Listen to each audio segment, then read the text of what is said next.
Welcome back to Hot Takes, the motorcycle show for busy people who love motorcycles. And today we've got an exciting topic here while MotoGP is on break, and that is 2019 Marc versus 2024 Marc. Is he the same rider? Is he that sensational guy who smashed out 5 MotoGP World Championships at the premier level, who rode around his opponents, who made everybody look bad? Is he that same guy in 2024 post-injury? We're going to take a look at that. Stay tuned.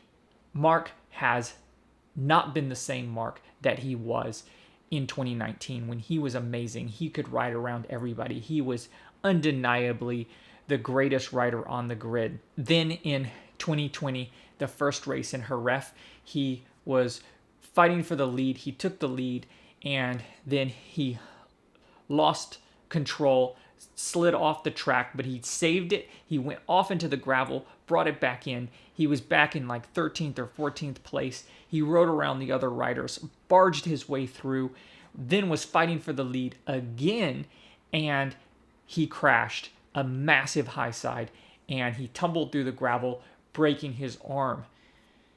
Then the next week, he tried to come back. He admits in interviews that that was a big mistake. He tried to come back too soon. He tried to ride with a broken arm. He went out for a couple of laps, couldn't do it, came back in. Then a little bit later, they said that he was opening a door. Well, there's some disagreement. Some people say that he was actually riding a motorcycle and he didn't want to admit that. No matter how it happened, he re-injured his arm and he went into a whole bunch of surgeries. He had a large number of recoveries. I'll show you a video where he talks about that right there. He came back riding 10 months later, and he was able to win races in 2021. However, he was riding injured. He was favoring his arm. His arm was not as strong, and he became much better at left turns than he was at right turns. And for the next couple of years, we did not see the same Marc that we saw pre-injury. Then in the end of 2023, he had a big surgery where they re-broke his arm, and he said that he's at a 100%. So 2024 Marc, is he the same Marc that we saw in 2019? Now, that's really hard to say, and we're going to dive into that step by step because MotoGP is not at the same place it was 5 years ago. And Marc has been through a lot. He's undeniably not the same rider that he was back then, but can he compete at that level? Let's talk about that. He has done a lot on this bike that shows that he is competitive. He's in the right mind space. He is taking this one step at a time. He is fighting for the championship. He's not fighting for one position. He's not fighting for the win in one particular race. He's thinking about championship points, and that is a plus side in his favor. He is able to come from 13th or 14th position and go to second position for the sprint race, even a half race distance, and the full race. He's able to show that he has speed and he has pace, and he's undeniably faster than the other guys on the GP23 motorcycles. However, if you look at the number of laps led up to this point in the championship, he is way, way behind.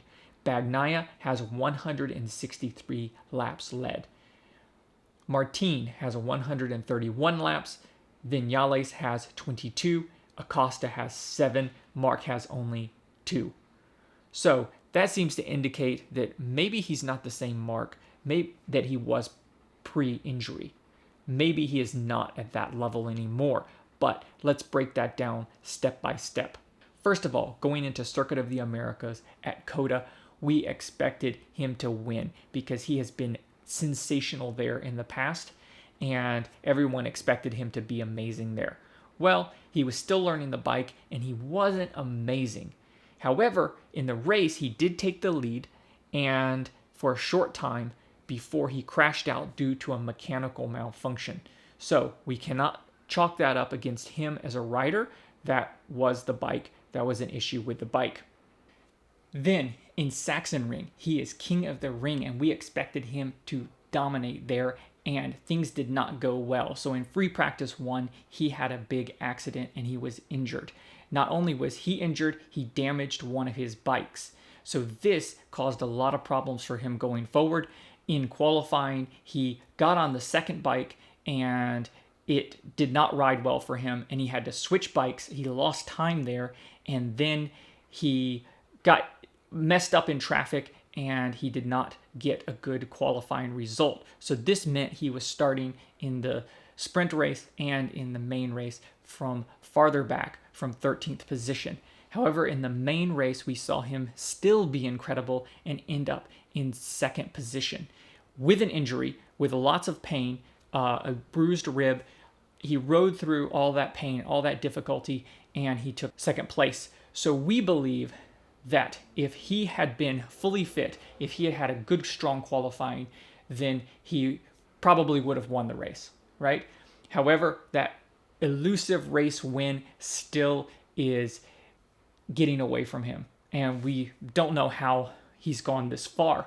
But let's talk about a couple of reasons why that race win may not have come. This year, the start of the season has been much stronger for Ducati than it has been in the past for their factory teams and for Jorge Martin. Historically, we've seen the factory team struggle for quite some time. So if we go back to 2021, we see that Bagnaia was very frustrated with the new 2022 bikes, and actually he even refused to ride the latest bike. He went to the last year's bike in the first race and he rode that. We saw that the people who were on the new bike went backwards at the start of the race, and starting is something that the Ducati has always been very strong at, the acceleration off the line, and we saw the latest bikes go backwards at the start, and the old bikes went forwards and did very well. So we have a history of 2021, 2022, 2023 even, the first 3 races, the factory team does not do that well because Ducati likes to bring so many parts during the off season and test so many things that they end up at those first races a little bit lost, and it takes them a while to work it out and get up to speed. Another thing that we heard from Alex Marquez recently is that in past years, we've seen the satellite teams start with the bike from last year that they ended the year with. It's a fully developed, very fast bike. So we saw Bastianini straight out of the gate in 2022 be very competitive, taking race wins. We saw Bezzecchi very competitive, taking race wins on the old bike. And as the year goes on, the factory bikes catch up and surpass them. They figure out that setup, they figure out those things.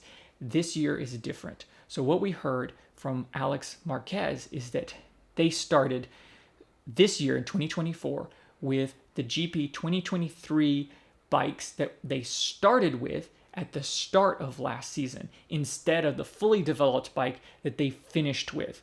So this means that Marc Marquez and all the other riders have a bike that is significantly below what the factory guys are riding, which is not something we've seen in previous years.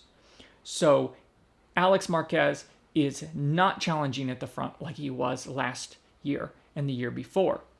Bezzecchi and these other guys are not challenging the way that we saw them in the past. So why did Ducati make this decision? Well, for one, they don't like the way that those last years went. They don't like it that Bagnaia is having to fight these other riders who are on better bikes until their development can catch up. So they wanted to make sure that their factory riders finish better than in the past, and you can't really blame them for that. So that point being that Marc is not on machinery that is comparable to previous years. So you can't compare him to previous years like Bezzecchi and Bastianini and how they did on those bikes.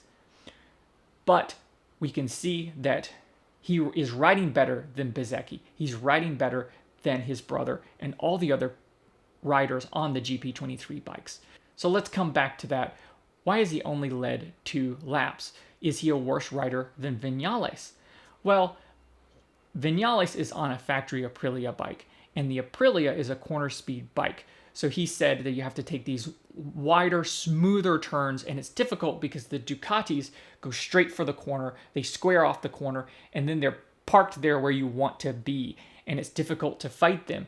However, it's a different style of bike, so it has different strengths. He was able to do very strongly at COTA and lead a lot of laps, and those were where most of his laps came in. Marc does not have this advantage. Essentially, the GP 2024 is better in all the areas than the GP 2023, as we can see on track. Pedro Acosta, obviously generational talent. And that's the other point. We're not going to see Marc dominate, even when he's on the best bike on the grid, the way that he did in 2019 and in past years, 2018, the way that he was able to dominate. And that is because of talent in MotoGP. There is a lot of talent right now. We have Pedro Acosta, we have Martin, we have Bagnaia, who are incredible riders, and they're developing all the time. We've seen Martin develop even since last year, where he is a better rider than he was before. Bagnaia, with 2 championships under his belt, he continues to get better. The Saschenring is not a historically good track for him, and he won there in the last race. So the reality is that the talent has risen so much in MotoGP. The advantages that Marc had with his unique style, his elbow out, getting off the bike, those advantages that he has largely been closed by talent. If you watch the way that Pedro Acosta rides, if you watch the way that Martin drags his shoulder on the road, this is a huge step forward that he did not have to contend with in the past. So is Marc the same rider? He has the same ambition. He wants to win.